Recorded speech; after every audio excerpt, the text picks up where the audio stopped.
আমি বিদ্রোহী, আমি সন্ত্রাস, আমি প্রলয়ের ডাক, অন্যায়ের বুকে আঘাত হানি ভাঙিয়া। তারপরে নির্বাচনের নমিনেশন হলো, আমরা প্রচার শুরু করলাম।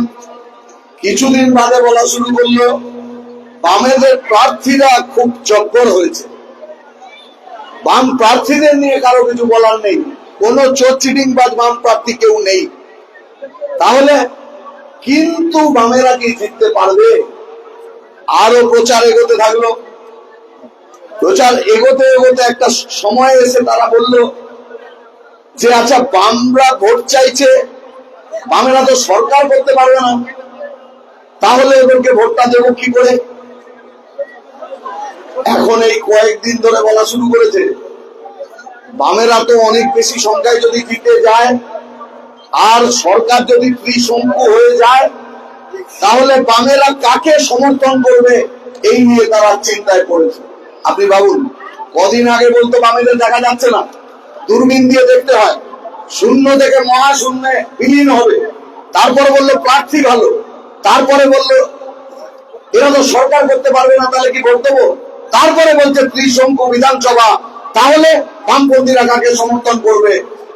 আসলে ওরা ওদের কথা থেকে বুঝিয়ে দিচ্ছে বামপন্থীদের সরকারে আসবার সম্ভাবনা এই নির্বাচনে তৈরি হয়েছে।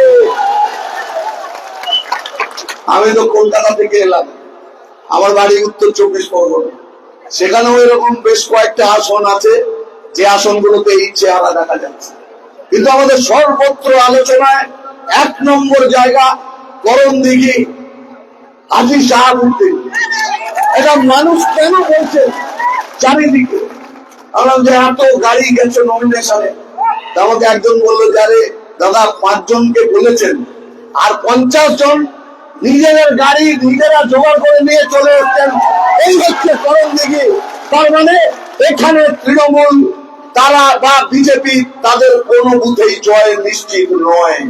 এটা আমাদের প্রমাণ করে দিতে হবে। কেউ কেউ মানুষের কানে কানে গিয়ে বলছে যে সিপিএমকে ভোট দিও না, বামপন্থীদের ভোট দিও না, দিলে কি হবে না তৃণমূল জিতে যাবে। আবার কেউ গিয়ে বলছে যে দেখো বামপন্থীদের যদি ভোট দাও তাহলে বিজেপি চলে আসবে। এখন এই কথা বলতে হচ্ছে কেন? বিজেপির যে প্রাক্তন সভাপতি, ও বেশি চেনেও না, তো হঠাৎ কোথা থেকে এলো, সভাপতি হয়ে গেল, সুকান্ত মজুমদার না কি যেন নাম, যাই হোক সভাপতি হচ্ছে। কিছুদিন বাদে কি ছিল কি বুঝলো, ও রিটায়ার করে এখন আবার আরেকজন সভাপতি হয়েছে। তো তিনি বলছেন মানুষকে যে আপনি বিজেপিকে ভোট দিন, যদি আপনি বিজেপিকে ভোট দিতে না পারেন তাহলে তৃণমূলকে ভোট দিন, কিন্তু বামপন্থীদের ভোট দেবেন না। বোঝেন জ্বালা? বিজেপি নাকি কারণ তৃণমূলকে লড়াই করছে, বলছে আমাদের দিন, আর যদি আমাদের না দেন তাহলে তৃণমূলকে দেন। কদিন বাদে শওকত মোল্লা, দিদির খুব স্নেহধন্য আরেক চিজ দক্ষিণ 24 পরগনা, সে শওকত মোল্লা বলল যে তৃণমূলকে ভোট দাও, যদি তৃণমূলকে ভোট দিতে না হয়, না পারো, তাহলে বিজেপিকে দিয়ে দাও। তাহলে ও বলছে বিজেপিকে দাও, না পারলে তৃণমূলকে দাও, আর ও বলছে তৃণমূলকে দাও, না পারলে বিজেপিকে দাও। আমি ওই যারা বলছিল ত্রিশঙ্কু বিধানসভা হলে কি হবে, আমি আপনাদের বলি ত্রিশঙ্কু বিধানসভার সম্ভাবনা যদি তৈরি হয়, তাহলে আগে তৃণমূল আর বিজেপি জোট করে সরকারে থেকেছে, আর মমতা বন্দ্যোপাধ্যায়ের মতো নির্লজ্জ একজন মানুষ যাকে দপ্তর দেয়নি, এত লালা দপ্তর ঠিক থেকে যে সেই দপ্তরবিহীন মন্ত্রী দেখেছে বাজপেয়ী সরকারে। এখন নাটকবাজি হচ্ছে মুসলমান ভোট পাওয়ার জন্য। ও তো হেরে যেত 21 সালে। বিজেপি তো এখানে বেড়ে যা বাড়ানো হয়েছে 21-এ যাতে তৃণমূলের গভর্নমেন্ট টিকে যায়, তো ভোট কাটুয়া। বামপন্থীদের রোববার ক্ষমতা তো ওদের নেই। স্বাধীনতার আগে থেকে বামপন্থীরা ভারতের রাজনীতিতে, বাংলার রাজনীতিতে স্বাধীন করবার লড়াইয়ে থেকেছে। স্বাধীনোত্তর বাংলায় জমি দখলের লড়াই, কৃষকের লড়াই, শ্রমিকের লড়াই, উদ্বাস্তু মানুষের লড়াই, ছাত্রদের লড়াই, মহিলাদের লড়াই বামপন্থীরা করেছে। দুটো যুক্ত ফ্রন্ট সেই সময় তৈরি করেছে। তারপরে ৭২ 72 থেকে 77 1100-এর উপরে কর্মীকে খুন করে দিয়েছে। 77 আবার সরকার তৈরি হচ্ছে। তাহলে 71 থেকে 77 পর্যন্ত সময়ে বামপন্থীদের একটা এমএলএ ছিল না।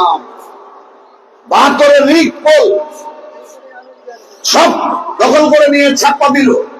71-এর সব থেকে বড় পার্টি বামেরা, মানে আমাদের পার্টি, কিন্তু আমাদের ডাকেনি সরকার তৈরি করতে। 72-এ লুট করলো বিধানসভা, তাকে আমরা প্রত্যাখ্যান করলাম, আমাদের কেউ তাতে গেল না।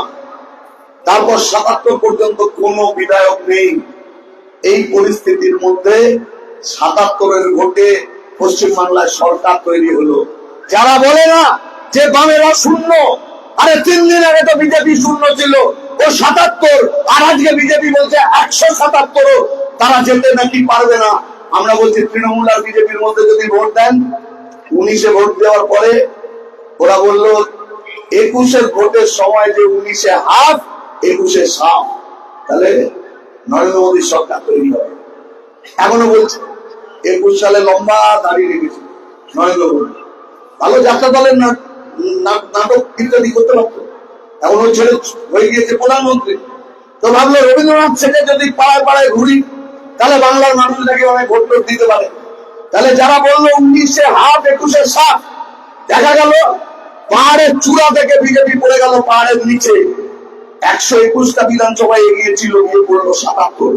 আর চিটিংবাজরা 19 সালের ভোটে এগিয়েছিল 164টা, তারা গিয়ে উঠলো 213।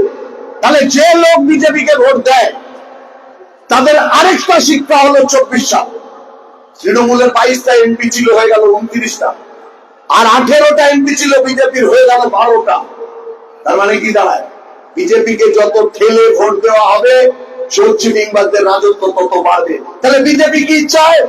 বিজেপি চায় হচ্ছে তৃণমূলের সরকার থাক, আর তার পাহারাদার ও থাকবে। আর এটা ঘেটে যাওয়ার জন্যই তৃণমূল বলছে আমার না হলে আমার ভাই বিজেপিকে দাও, আর বিজেপি বলছে আমাকে যদি না দিতে পারো আমার বোন তৃণমূলকে দাও। আমাদের এটা ভেঙে দেওয়ার সময় এসছে, মানুষ বুঝছেন। 12 বছর আর 15 বছর ধরে দুটো সরকার ঘাড়ে রইল, আমাদের জিনা হারাম করে দিয়েছে এই দুটো পার্টি। আর নিজেরা চুরি চামারি করে কি পরিমাণ সম্পদ তৈরি করেছে আপনারা দেখুন। এই গৌতম পাল তার একটা নিকৃষ্ট উদাহরণ। মমতার পার্টি কেমন পার্টি, তা হচ্ছে গৌতম পালকে দেখে শেখা যায়।